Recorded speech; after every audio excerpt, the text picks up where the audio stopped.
और अब बात होगी महायुद्ध की। देखिए, जब से हमास चीफ हानिया की मौत हुई है उसके बाद से ही ईरान और इजराइल के बीच में जंग के आसार बढ़ते जा रहे हैं। लेकिन इन सब के बीच सवाल ये भी खड़ा हो गया है कि क्या सिर्फ ये टकराहट इन दो देशों के बीच में ही देखने को मिलेगी या फिर जो परमाणु संपन्न राष्ट्र हैं वो भी इस महायुद्ध में खड़े हो जाएंगे।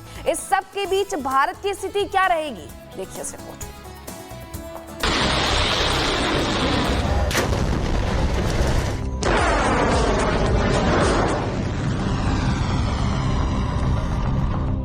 अपनी उंगलियों पर गिनती शुरू कर दीजिए, क्योंकि तबाही की तारीख के साथ एक और जंग का काउंटडाउन शुरू हो चुका है। ईरान किसी भी वक्त अपनी मिसाइलों का मुंह इजराइल की तरफ घुमाकर धावा बोल सकता है।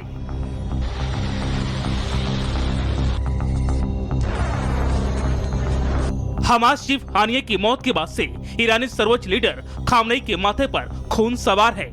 ये बात अमेरिका बखूबी जानता है, तभी तो वो दोनों तरफ से अपने दोस्त इजराइल को बचाने में लगा है।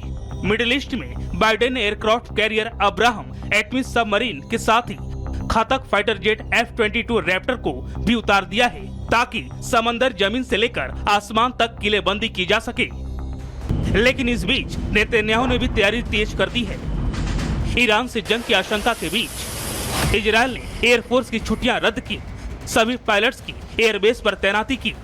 बॉर्डर पर जा रहे इजराइल डिफेंस सिस्टम, जमीन से आसमान तक सर्विलांस का जाल। इतना ही नहीं, इजराइल ने अब ईरान के इशारे पर आतंकी हमला करने वाले हिजबुल्लाह, हुती और हमास के आतंकियों के खिलाफ भी अपनी लड़ाई तेज कर दी है। इजराइल मौजूदा खतरे से निपटने के लिए ईरान समर्थित आतंकियों को चुन चुन कर मौत के घाट उतार रहा है। इसी कड़ी में IDF ने गाजा में हमास के 100 लड़ाकों को झटके से मौत दे दी। इजराइल के डिफेंस फोर्सेस ने गाजा के रफा में की गई सैन्य कार्रवाई से जुड़ा एक वीडियो भी जारी किया, जिसमें 2 हथियारबंद आतंकियों पर हवाई हमला करते हुए देखा जा सकता है।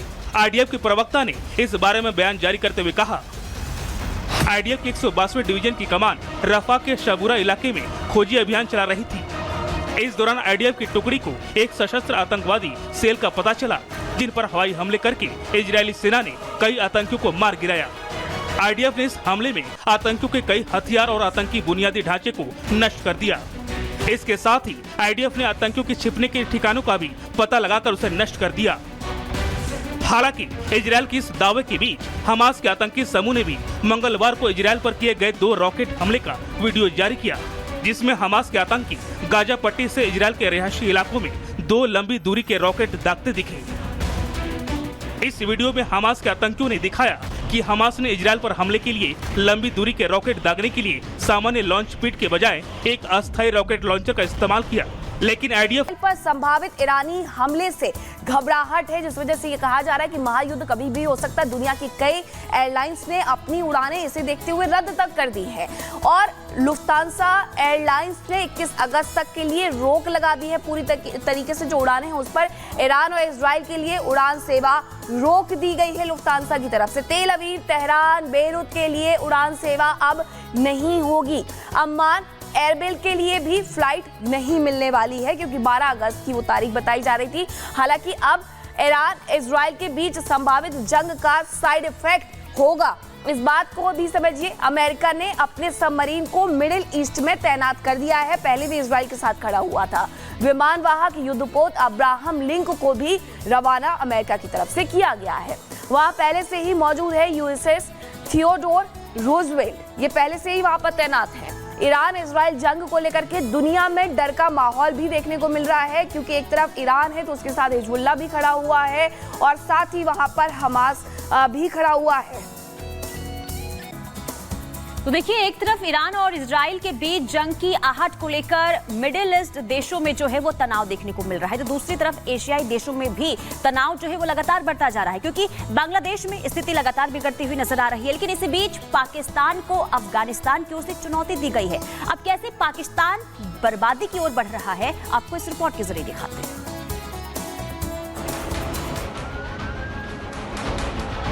भारत के पड़ोसी देशों में बवाल मचा है। श्रीलंका से लेकर बांग्लादेश में हालात खराब हैं।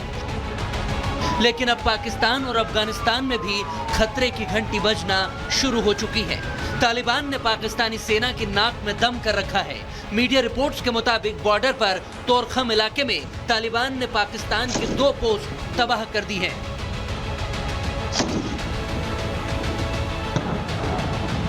तालिबान और पाकिस्तानी सेना में चेक पोस्ट बनाने को लेकर तोरखम में जंग चल रही है, तो जवाब में अफगानिस्तान में पाकिस्तानी फाइटर जेट घुस चुके हैं। क्या पाकिस्तान और अफगानिस्तान में किसी जंग के संकेत मिल रहे हैं? तालिबान और पाकिस्तान के बीच टेंशन्स बढ़ती जा रही हैं और पहली बार देख रहे हैं कि तालिबान ने पाकिस्तान की 2 पोस्ट भी उड़ा दी हैं।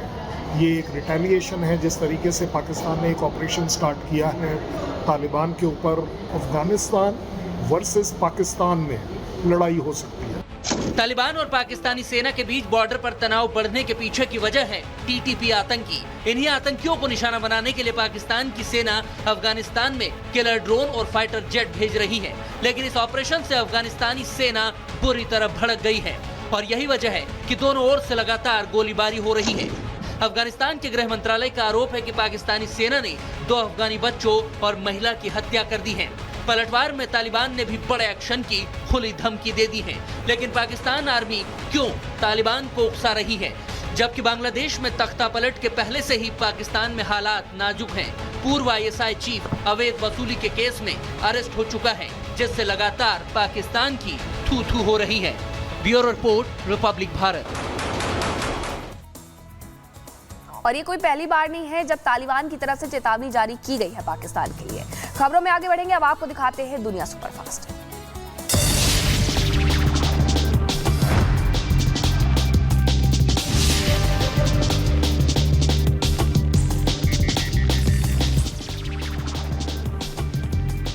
बांग्लादेश के अल्पसंख्यकों पर लगातार हमलों के बीच एक और हिंदू मंदिर और घर में लगाई गई आग। और ब्रेक के बाद एक बार फिर से आपका स्वागत है। बात होगी अब पाकिस्तान की। पाकिस्तान वैसे तो आज अपना स्वतंत्रता दिवस मना रहा है, लेकिन कंगाली की राह पर आगे बढ़ते जा रहा है। भारत के खिलाफ अपने नापाक मंसूबों को बार बार कामयाब करने की कोशिश में है। और इस वक्त देखिए, पाकिस्तान के 4 आतंकी जो डोडा के करीब जंगलों में छिपे हैं, जिन्हें जहन्नुम पहुंचाने जाने के लिए ऑपरेशन भी लगातार जारी है। कैसे आतंकियों को बिल से निकालकर पाकिस्तान की नापाक साजिश को अंजाम देने में लगी है भारतीय सेना, आपको रिपोर्ट के जरिए दिखाते हैं।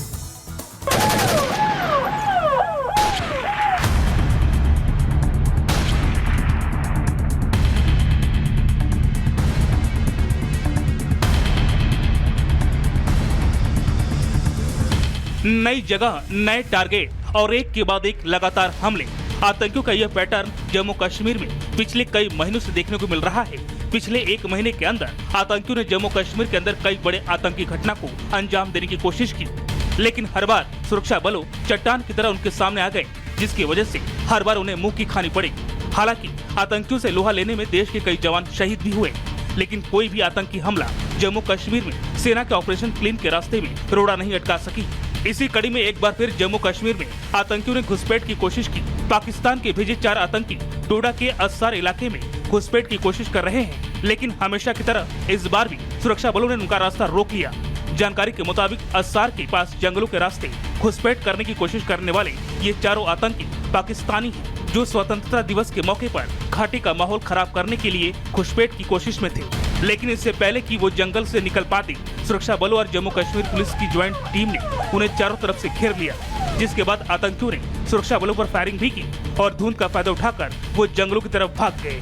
जिसके बाद से सुरक्षा बलों ने इलाके में सुरक्षा बढ़ा दी और पूरे इलाके में सर्च ऑपरेशन चलाया जा रहा है। सूत्रों के मुताबिक मंगलवार देर शाम से शुरू हुआ यह ऑपरेशन वहां पूरी मुस्तैदी के साथ जारी है और सुरक्षा बलों के डर से आतंकी इस वक्त जंगल के रास्ते डोडा की तरफ निकल गए हैं।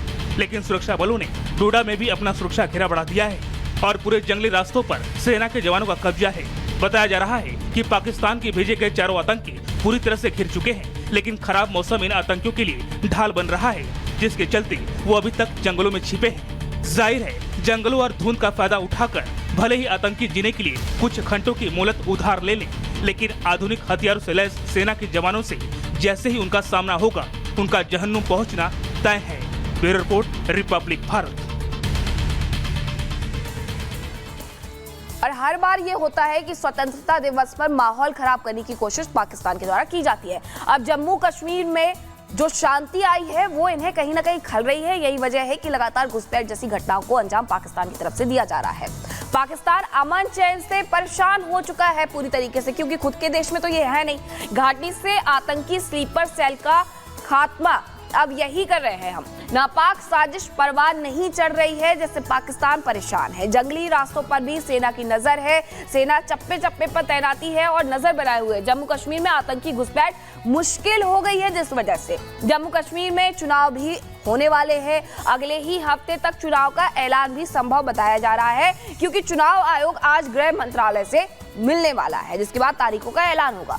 अक्टूबर नवंबर में वोटिंग होने की उम्मीद है। पूरे 5 साल बाद यहाँ पर ये वोटिंग होने वाली। 370 हटने के बाद ये पहला विधानसभा चुनाव होगा और कहीं ना कहीं यही वजह है कि टारगेट करने की कोशिश की जा रही है।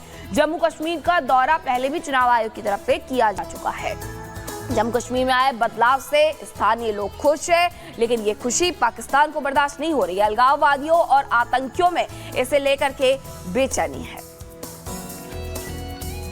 चलिए आगे बढ़ते हैं, बात कर लेते हैं बांग्लादेश की। देखिए, बांग्लादेश छोड़ने के बाद वहां की पूर्व प्रधानमंत्री शेख हसीना का पहला बयान सामने आया है। वहां में जो हालात बने हुए हैं उसे लेकर उन्होंने चिंता तो जाहिर की और साथ ही साथ जो लोग वहां पर दंगा और प्रदर्शन कर रहे हैं उनके खिलाफ भी लगातार कार्रवाई की मांग अब उठाई गई है शेख हसीना की तरफ से। लेकिन इसी बीच आपको बता दें कि खालिदा जिया की तरफ से बयान सामने आया है और ये कहा गया है कि शेख हसीना के खिलाफ जो है नरसंहार का मुकदमा दर्ज होना चाहिए। इसके अलावा किस तरीके से बांग्लादेश की पल पल की सियासत बदल रही है और भविष्य में शेख हसीना आखिर कहां फिट बैठ रही हैं, आपको इस रिपोर्ट के जरिए दिखाते हैं।